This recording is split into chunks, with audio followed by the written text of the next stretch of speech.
Uzaudzēja jaunbārs. Kā tāds vēl noticīs? Viņa lēnītēm plešā. Un te ir gan tas, kas ir pareizi izdarīts, gan tas, kas... Jā, tāpēc, ka ir nepareizi. Nepareizi. Ir tā, ka šito te... Parasti rāda arī šitā koka. Un šo te darbiņu dara vasarā. Vasarā starp to iekšējo mīzu un ārējo mīzu veidojas slānītes, kuri aug koks rasnumā. Un tajā brīdī mīzas liks turās klāties. Tajā brīdī var izdarīt, bet tas ir jādara ļoti. Rekur, te ir notrīcējis roku un ir aizgājis šķīvi. Ir jāņem ar ļoti asu nazīti, precīzi, taisni. Jā, jo es tagad to nevarēšu izdarīt, tāpēc, ka, nenāks jau no. Precīzi, taisni jāņem, taisni. Ja ir taisni paraugs tieši tā kā stumbrs ir audzis, ja pa stumbru mēs šo te izdarām, tad te mums veidojas griezums. Šitiem te mēs varam smuki atlocīt to. Viņš ir kā griezums. Tad šitiem tagad nenāk vaļā, ja? Bet tad mēs varam smuki atlocīt to visu to tāsi nost un viņu noņemt. Apakšā zem tā, kas nonāk nost, ir jaunā miza. Tas ir tā kā korķozolam noņem korķi, tas pats ir mūsu tās. Šeit te ir notrīcējis roku un ir aizgājis šķībi. Ja aiziet šķībi, tad veidojās brūces, jo ja mēs griežam tieši tā pa stumbru, tad mēs nesagriežam tos vadaudus, kas ir tā kā tādas trubiņas stāv uz augšu. Ja mēs notrāpam tādā pašā virzienā kā vadaudu, tad mēs arī varam smuki noņemt un kokam nav nekāda vaina. Kādu biezumu viņam nost? Reku, piemēram, šitien te ir saudzes, ka vispār nevar redzēt, reku bijis griezums. Un te ir tā roka notrīcējas no šitās puses. Kāds biezums, ko viņam nost? To visu jau plānu. Visu. Viņš viss nonāk nost. Visa tās nonāk.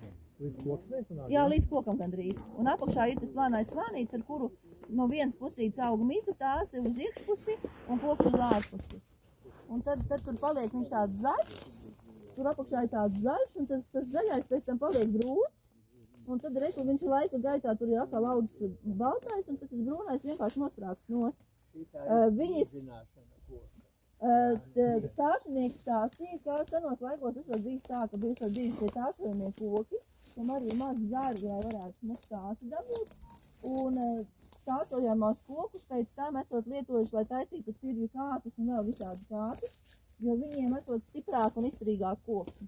Tāpēc, ka viņiem ir jācīnās ar to, ka viņiem ir traucējumi, un tad viņi veido to mizu tādu stiprāk, jo reku, te jau arī, kur ir griezts, reku, kur tā miza, viņš gandrīz tā kā sievāks, nekā te viņš rasnāks saucis ir, ja, tā kā iekšā ir, jo šitā miza, viņa laikam tik labi vai tur nebarojās, vai kāds, es nezinu, bet, tā tur tas notiekās. Un te jau var redzēt tās daudzās kārtas, ja tā saskaitītu, tur tās kārtas arī apmēram tik daudz sanāk, cik viņam gadi.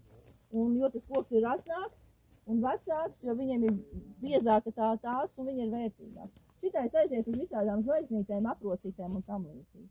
Mēs ar viņus pirmo reizi pie mums pasaucām tad, kad mums bija plāns, ka mēs te retināsim kokus, katru otro ņemsim ārā un retināsim. Bet ar visiem covidiem mūs tā retināšana nojuka, tāpēc palika tā kā palika.